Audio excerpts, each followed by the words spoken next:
Alas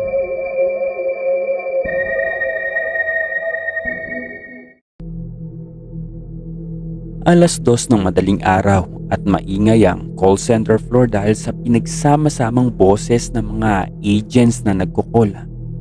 Sinabayan pa ng takatak ng mga keyboards at tawanan ng ilang taong nakabreak. Nakaupo noon si Ryan sa may bintana.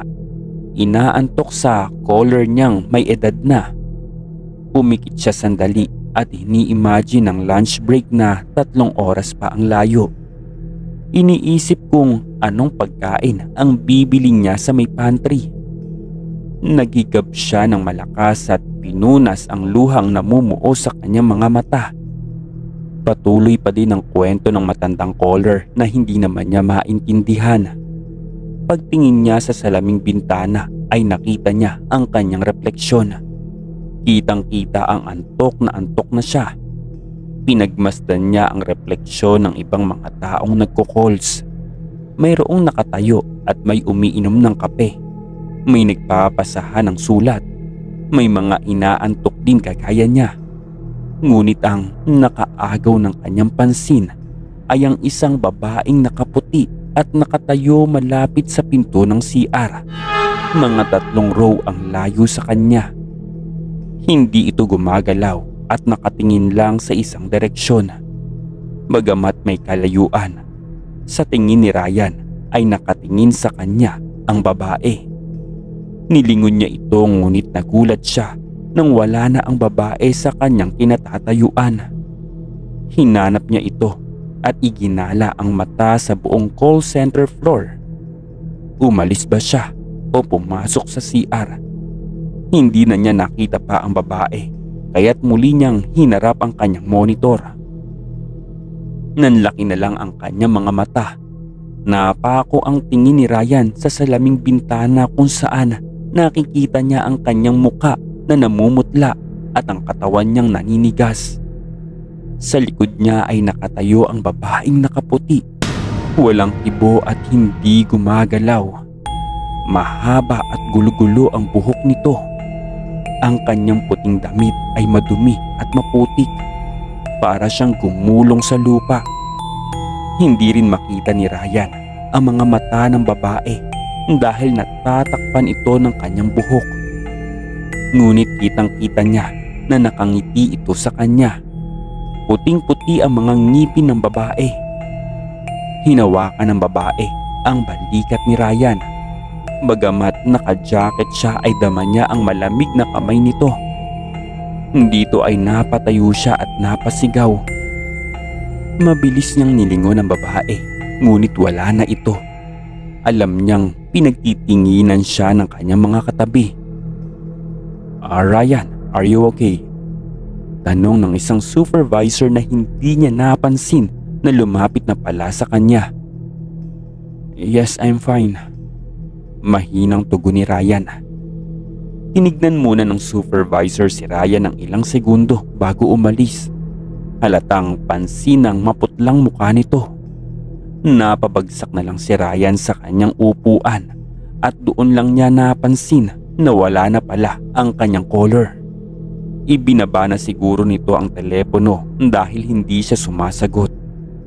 Dali-dali siyang nag-log out habang pinipilit na i-steady ang nanginginig na kamay. Dumiretso siya sa may CR at walang ibang tao.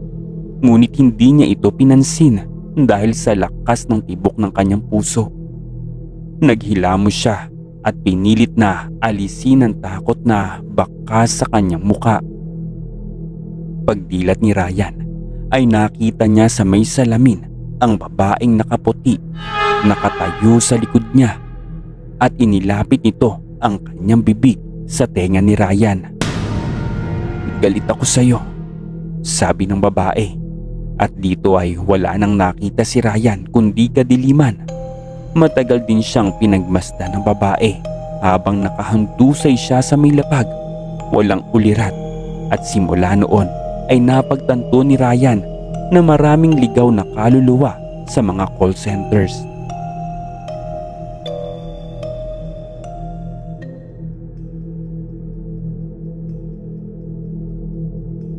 Malamig ang simoy ng hangin sa may labas at tumatagos hanggang sa buto ni Erica ang lamig kahit na may suot pa siyang makapal na jacket. Lalo siyang nakadama ng pagkaantok dahil sa lamig. Tumingala siya at naghanap ng bituin sa kalangitan, ngunit wala siyang nakita ni isa. 3:00 na ng madaling araw, pero madami pa ding tao ang naglalakad sa kalsada dito sa Makati. Karamihan ay mga teenagers at young adults na mga call center agents. Tinignan niya kung anong oras na sa suot nitong relo. May 10 minuto pa siya bago matapos ang kanyang break. Humithit siya sa daladalang sigarilyo. Umaasang mapapawi ng yosi ang lamig na nadarama. Dahan-dahan niyang ibinuga ang usok na nasa baga na parabang ninanamnam. Pagkatapos ay dali-dali niyang itinapon ang sigarilyo sa may basurahan. Mabilis siyang naglakad patungo sa elevator at pinindot ang up button. Bumukas naman kaagad ang isa sa mga elevator. Pumasok siya at pagkasarado ng mga pinto ay naramdaman niya ang dahan-dahang pag-akyat nito. Medyo mataas ang palapag kung saan nagtatrabaho si Erica, isang call center na nasa 22nd floor. Habang paakyat si Erica ay naaalala niya ang 2 taong gulang na anak na iniwan niya sa kanyang ina tuwing pumapasok. Mahirap talaga maging isang single mom. Naisip niya at napabuntong hininga na lamang siya. Buti na lang at nakapasok siya sa call center, kung hindi ay hindi rin niya alam kung anong kakahinat na nilang mag-ina. Naramdaman niya ang pagbagal ng elevator. Napatingin siya sa display screen at nakita niyang tumigil ito sa 14th floor. Pagbukas ng pinto ay natigilan siya nang bumulaga sa kanya ang kadiliman. Wala ni isa mang bukas na ilaw sa may floor na iyon at ang tanging liwanag lamang ay ang liwanag na nagmumula sa loob ng elevator. Nakinig siya at nakiramdam kung may tao. Hindi niya rin sigurado kung anong kumpanya ang umuuko pa sa floor na ito. Hindi naman siguro bakante ang floor na ito. Bigla tuloy niyang naalala ang kwento ng isa sa kanyang mga katrabaho na kalimitang walang 13th floor sa mga building dahil ang paniniwala ay malas daw ito. Ang ginagawa ng mga developers ay nilalaktawan ng 13th floor at diretso na kaagad sa 14th floor. Ang ebidensya ay makikita sa mga elevator. Walang button para sa 13th floor. Pagkatapos ng 12th floor ay 14th floor na agad. Pero kung bibilangin mo ang palapag mula sa ibaba, ang 14th floor talaga ang tunay na 13th floor. Kahit palitan pa nila ang pangalan, 13th floor pa rin ang floor na ito at naisip niya iyon. Habang tinitignan ni Erica ang madilim na palapag ay hindi niya maiwasang makaramdam ng takot. Walang kaingay-ingay sa palapag na ito. Naghintay pa siya ng ilang segundo at pagkatapos ay itinaas niya ang kamay para pindutin na ang close button. Sandali. Isang boses ang nadinig niyang nagsalita at boses ito ng isang lalaki. Nagulat si Erica sa kanyang nadinig. Nagsimula nang sumara ang pinto ng elevator kaya't pinindot niya ang open button. Muli namang bumukas ang pinto at isang lalaki ang mabilis na pumasok sa loob. Dumiretso ito sa likuran ng elevator nang walang kibo. Ni hindi man lang nag-thank you kay Erica. Naiinis na nasabi ni Erica sa kanyang sarili. Sumara na ang pinto at nagpatuloy ang mabagal na pag-akyat na elevator. Tahimik na tahimik sa loob. Walang ibang madinig si Erica kundi ang makina ng elevator. Pasimple niyang sinilip ang lalaki sa likuran niya at nagulat siya dahil nakatalikod ito sa kanya. Hindi pala ito humarap sa pinto nang pumasok sa elevator. Noon din lang niya napansin na hindi pumindot ng floor ang lalaki. Aakyat ka din ba sa 22nd floor? Tanong ni Erica. Pinagmasdan niyang mabuti ang nakatalikod na lalaki. Maayos naman ang itsura nito, nakasuot ng asul na polo at itim na slacks. Makintab din ang balat ng sapatos nito. Nag-overtime siguro to kaya siya na lang ang natirang tao sa 14th floor, sabi ni Erica sa kanyang sarili. Napailing na lang si Erica, hindi mapigilang mapangiti nang maalala ang naramdamang takot kanina nang huminto ang elevator sa 14th floor. Tatalikuran na sana niya ang lalaki nang napansin niya ang kanang kamay nito. Mayroong kung anong bagay itong mahigpit na hinahawakan. Sa katunayan ay nanginginig ang kamao nito dahil sa higpit ng pagkakahawak sa bagay na iyon. Pilit na inaaninag ni Erica kung ano ang nasa kamay nito at nagulat siya nang nakitang dumudugo ang kamay ng lalaki. Lalo pa siyang nagulat nang sumipol ang lalaki ng isang kanta. Isang kanta na bagamat masaya ay nakakapagtayo ng mga balahibo niya. Mabilis siyang tumalikod at humarap sa pinto ng elevator habang ang lalaki ay patuloy lang sa pagsipol. Hindi niya alam kung bakit pero pinagpapawisan siya ng malamig.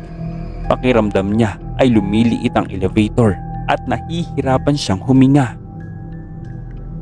Matinis ang tunog na ginagawang pagsipol ng lalaki sa kanyang likod na para bang lalong bumibilis at lumalakas. Bigla siyang nakaramdam ng pagkahilo. Pakiramdam niya ay masusuka siya at pakiramdam niya ay babagsak siya. Matinis nang tumunog ang elevator na nagbukas sa 22nd floor. Nangihina man ang tuhod ay nagmamadaling lumabas si Erica. Agad-agad ay bumuti ang pakiramdam niya. Nawala ang panghihina at pagkahilo. Kasabay nito ay agad-agad ding tumigil ang malakas na pagsipol. Dito ay natigilan si Erica. Dama niya ang mabilis na pagtibok ng kanyang puso. Dahan-dahan siyang umikot sa kinatatayuan at dahan-dahang humarap sa nakabukas na elevator kung saan siya nakasakay kani-kanina lamang. At hindi siya makapaniwala sa kanyang nakita dahil walang tao sa loob ng elevator. Napako ang tingin niya sa lugar na kinatatayuan ng lalaking nakasabay niya. Isang lalaking biglang naglaho na parang bula. Gusto niyang sumigaw, gusto niyang umiyak, ngunit wala siyang nagawa kundi pagmasdan ang elevator habang dahan-dahang sumasara ang pinto.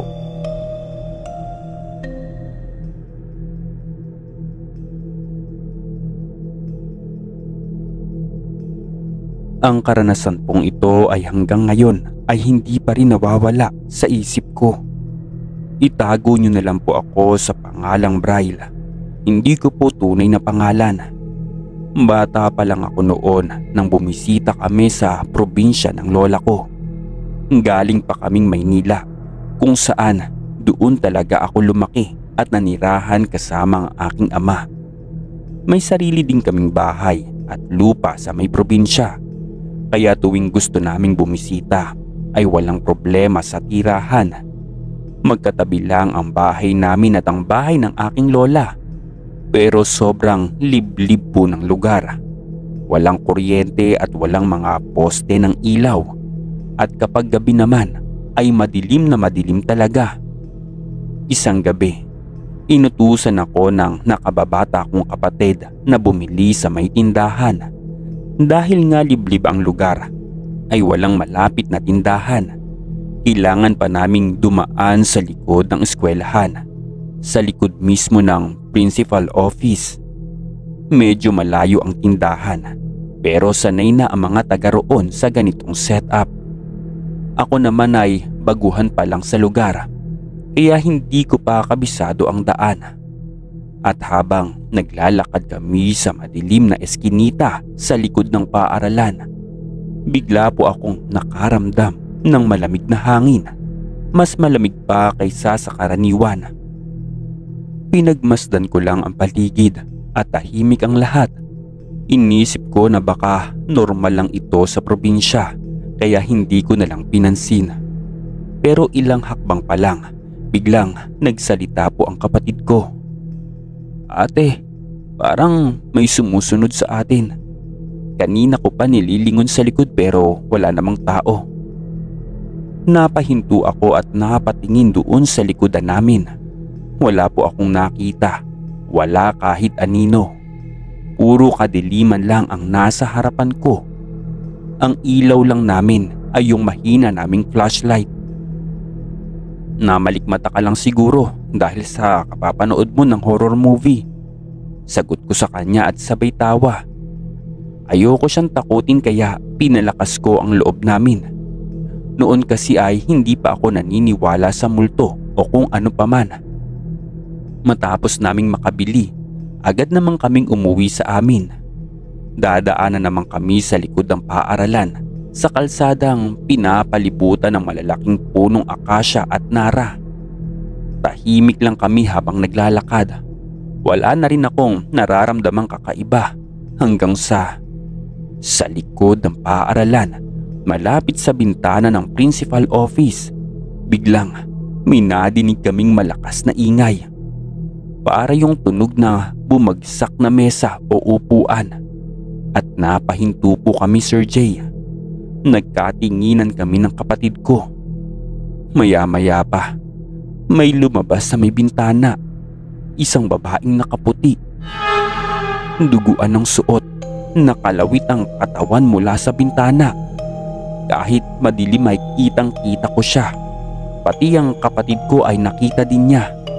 Pero ang mukha niya, hindi namin makita. Natatakpan ito ng mahaba niyang buhok.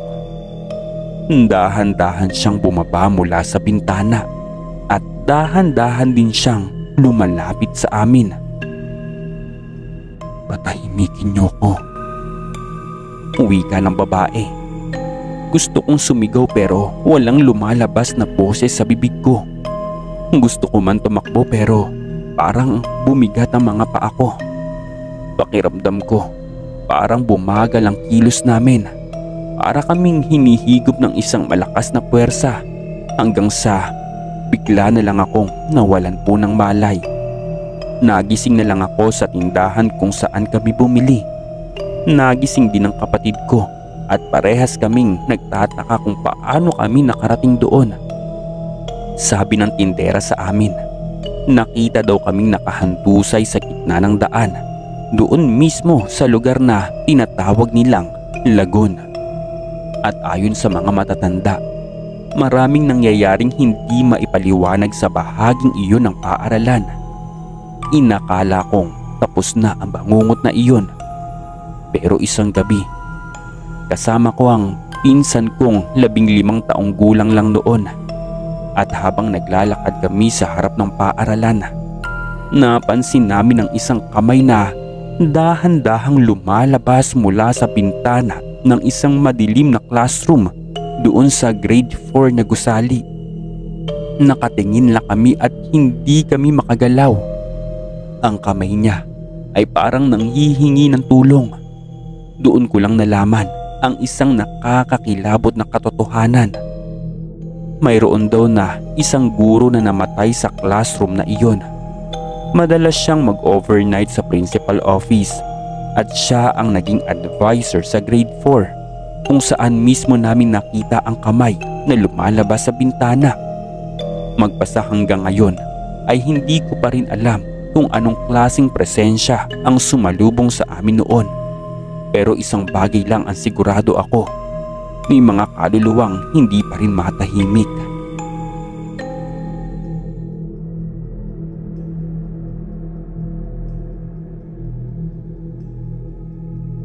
Marami po ang nagsasabi na may nagpapakita daw ng multo dito sa call center na pinapasukan ko. Isang babae na nakikitang nakaupo sa station 10566 na nasa pinakadulo ng call center floor. 3 station lang ang nasa dulong iyon at ang station 10566 ang nasa gitna. Halos walang agent na nagko-call sa station na iyon. Bagamat hindi lahat ay naniniwala na may nagpapakitang multo po doon. Malimit namang nagdadahila ng mga gumagamit ng station na iyon na palagi daw itong nasisira o kaya naman ay sobrang lamig doon.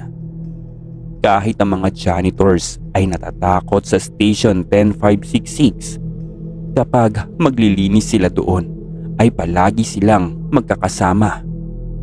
Wala pong naglilinis sa lugar na iyon na nag-iisa. 4 na taon na ako nagtatrabaho sa kumpanya namin, pero isang beses ko pa lang nasusubukang mag-call sa dulong bahaging iyon ng call center. At para po sa akin, sapat na ang isang beses. Ilang buwan pa lang ako noon nang madinig ko na ang kwento tungkol sa station na yun. Ikinuwento sa akin ito ni James, kasamahan ko sa trabaho, habang nagyoyosi po kami pagkatapos naming mag-lunch. Pare naman, sa modernong panahon ba nating ito ay naniniwala ka pa sa multo? Natatawang sabi ko. Hindi naman sa ganun pre, pero marami na ang nakakakita doon sa babae. Minsan daw ay nakaupo at minsan naman ay nakatayo. Minsan pa nga umiiyak. Ikaw, nakita mo na ba yung babae? Putol ko sa pagsasalita niya. Hindi pre, mabilis naman yung sagot. Natawa na lang po ako sa sinabi niya. Saka bakit naman may nagmumulto doon? May namatay ba doon? May paghalong pagbibiro kong tanong. Tinignan lang niya ako ng seryoso, pero hindi ko alam kung paano babasahin ang mukha niya. O bakit natahimik ka yata? Huwag mong sabihin. Tanong ko sa kanya, Sir Jay. Huminga siya ng malalim at sinabi niyang, noong bago pa lang ako dito, may nadinig na akong kwento. Yung babae daw na nagmumulto ay namatay doon sa station na yun habang nagko-calls. Ayon din sa kwento, nagpaalam daw yung babae sa team leader niya kung pwede siyang umuwi dahil sumasakit daw ang ulo niya. Pero hindi pumayag yung TL kaya napilitan siyang bumalik sa pagko-calls. Maya-maya bigla na lang daw bumagsak yung babae. Tirik ang mata at nangingisay. Patay na siya nung dumating sa ospital. May pumutok daw na ugat sa ulo niya at dumugo yung utak niya, kaya sumasakit yung ulo niya. Wala akong masabi sa kwento niya, Sir Jay. Hindi rin maalis sa isipan ko ang mukha ng isang babaeng bagamat namimilipit sa sakit ay pinipilit pa rin mag-calls. Isang babaeng walang kamalay-malay na dumudugo na pala ang kanyang utak. Kinilabutan ako sa naisip. Tinignan ko po si James. Tulad ko, natahimik din siya. Sigurado, parehas kami nang iniisip. Ay nako pre, imbento mo lang yata yan eh. Tinatakot mo lang ako. Sabi kong pabiro sa kausap ko. Hindi niya po ako pinansin at humit-hit siya ng kanyang sigarilyo at dahang-dahang ibinuga ang usok. Sabi ko nga kwento lang yun. Sinubukan ko ngang maghanap ng balita tungkol doon pero wala akong nakita. Kahit sa internet ay walang napabalitang ganoon. Sabi naman nila, binayaran daw ng malaki ang pamilya ng babae para hindi na magsalita. Masisira kasi ang reputasyon ng kumpanya kapag lumabas pa ang pangyayaring iyon.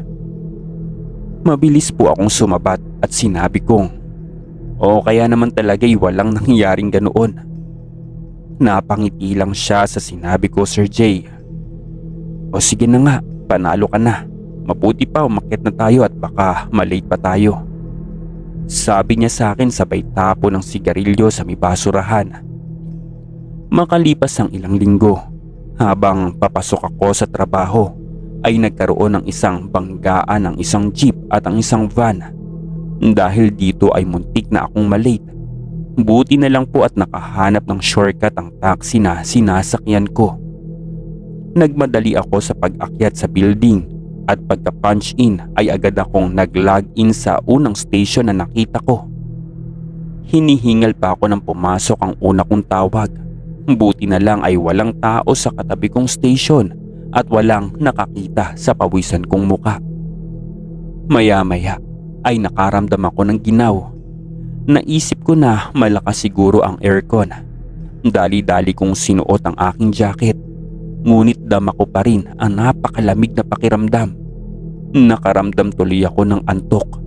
Dahil madalang naman ang pasok ng calls, pumikit muna ako at hindi ko na malayang nakatulog pala ako. Nagulat po ako, Sir Jay, nang bigla akong maalimpungatan. Hindi ko alam kung gaano katagal akong nakatulog, pero sa palagay ko ay medyo matagal din dahil namamanhid ang mga binti ko. Meron na ding taong nagko-call sa katabing station ko. Isa itong babae. "Thank you for calling. Goodbye." Nadinig kong sabi ng babae. Masaya ang tono ng boses niya. Sinilip ko ang mukha niya pero hindi ko ito makita dahil nakatungo siya at nakaharang ang kanyang mahabang buhok. May sinusulat ata o baka naman nagte-text. Nakangiti kong iniisip. Ipipikit ko sanang muli ang aking mga mata nang napansin kong may kung anong kulay pulang pumatak sa keyboard ng babaeng katabi ko. Pinagmasdan ko itong mabuti. Hindi masiguro kung ano at saang galing iyon. Para itong dugo. Tatayo saan ako nang may isa na namang patak ang tumulo sa keyboard niya. At sa pagkakataong ito ay nasisiguro kong galing ito sa kanyang muka. Tuloy-tuloy ang pagpatak ng pulang likido mula sa mukha ng babae hanggang halos kulay pula na ang kanyang keyboard. Dito po ay mabilis akong napatayo. Hindi maalis ang aking mga mata sa aking nakikita. Miss," sabi ko, ngunit hindi ko na ituloy dahil biglang tumawa ang babae. Mahina lang at halatang pinipigilan. Nagulat po ako at napahakbang ng paatras. "Miss?" Sinubukan ko ulit magsalita ngunit tawa lang ulit ang isinagot ng babae. Pero sa pagkakataong ito ay parang hindi na niya napigilan ng kanyang sarili at tuluyan ng humalakhak ng ubod ng lakas. Umaalog ang buo niyang katawan dahil sa sobrang kakatawa. Matinding takot po ang naramdaman ko. Gusto kong tumakbo pero hindi ako makakilos. Naninigas ang buo kong katawan. Sinubukan ko pong sumigaw ngunit mahihinang ungol lamang ang lumabas sa aking bibig. Pinikit ko ang aking mga mata at umaasang guni-guni lang ang lahat ng iyon. Ngunit pagdilat ko ay naroon pa rin ang babae na ngayon ay dahan-dahang tumatayo sa kanyang kinauupuan. Hindi ko alam kung bakit pero alam ko ang susunod niyang gagawin. Haharap siya sa akin at ipapakita niya ang kanyang nagdudugong muka. Sa takot ay nakahanap ako ng lakas. Naigalaw ko ang aking katawan at tumakbo ako ng tumakbo. Hindi ko po alam kung saan ako pupunta. Ang tanging alam ko lang ay dapat ay makalayo ako sa babaeng iyon. Hindi ko alam ang mga sumunod na nangyari, Sir Jay. Ang tanging naaalala ko lamang ay inalog ni James ang balikat ko. Tinanong niya kung ano ang nangyayari sa akin. Nagmasid ako sa paligid. Kinikilala kung nasaan ako. Nagulat ako nang makitang nasa kalsada pala ako. Nakalabas ako ng building nang hindi ko namalayan. Tinignan ko si James. Baka sa mukha niya ang pag-aalala. Okay ka lang ba? Ba't ang putla-putla ng mukha mo? Saan ka ba pupunta?" Sunod-sunod na tanong niya sa akin. Ngunit tanging titig lang ang naisagot ko. Muli kong iginala ang aking mga mata sa paligid. 10 oras na ng gabi pero maliwanag pa dahil sa mga ilaw na nagmumula sa mga nagtataasang building, sa mga nagkalat na taxi at sa nagdaramihang mga street lights. "Pre, may babae." Sinimulan kong ngunit ngayong napapalibutan ako ng ingay at liwanag. Parang isang malaking kalokohan kung ikukwento ko sa kanya ang aking nakita. Baka isipin niya ay nababaliw na ako. Nakatingin lang sa akin si James at naghihintay. Pre, wala yun, wala." Ang tanging nasabi ko sa kanya. "Anong wala? Kanina lang para kang hinahabol ng 1,000 aswang. Saka di ba may shift ka ngayon? Baka ma-job abandonment ka niyan." Naalala ko bigla na may trabaho nga pala ako. Pati headset ko ay hindi ko na napansin na naiwanan ko pala nang tumakbo ako. Ayos lang ako. Mahinang sagot ko. Sigurado ka ba? Sigurado ka ba dyan sa sinasabi mo? Baka may sakit ka. May halong inis na tanong sa akin ni James. Wala pre, mabuti pa umakyat na tayo. Yaya ko po sa kanya. Pag-akyat ay nagpasama ako kay James sa station ko kung saan ako nag-calls. Kung saan ko naiwan ang aking headset. At pagdating doon ay wala na ang babae. Malinis din ang station. Wala ni isa mang patak ng dugo sa keyboard. Wala na din ang headset ko. Nang ituro ko kay James kung saan ako nag-calls kanina ay natahimik siya. Tinitigan niya ako mabuti. Sigurado ka bang dito ka nag-calls kanina? Tanong niya sa akin. Napansin ko ang nagbago ang tono ng kanyang pagsasalita. Oo naman. Bakit? Sagot ko sa kanya. Bago ko pa man maituloy ang susunod kong tanong ay napansin ko ang station number na nakapaskil kung saan nakaupo ang babae kanina. 10566. Nagkatinginan kami ni James. Baka sa namumutla niyang mukha ang takot. Mabuti pa. Lumipat ka na lang ng ibang station. Mabilis niyang sinabi yun sa akin. Dali-dali kaming umalis sa lugar na iyon. Naghanap ng lugar kung saan maraming tao. Nakahinga lang kami ng maluwag nung nasa pantry na kami.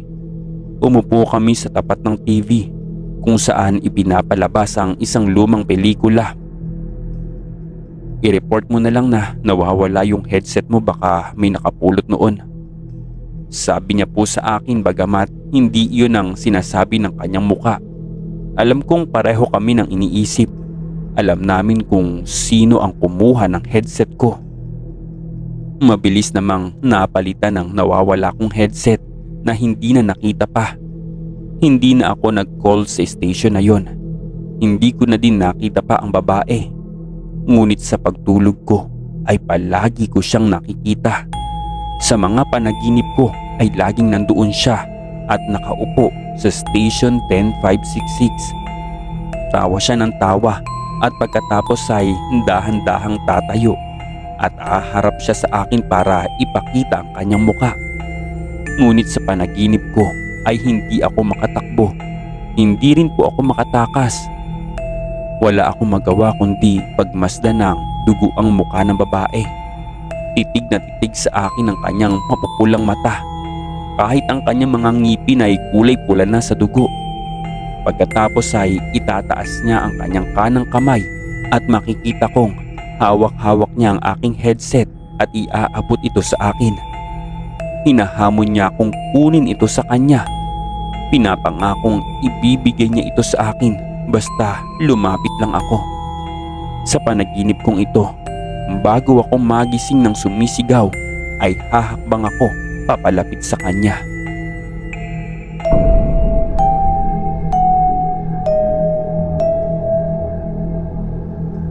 Istorya Tagalog Horror Stories.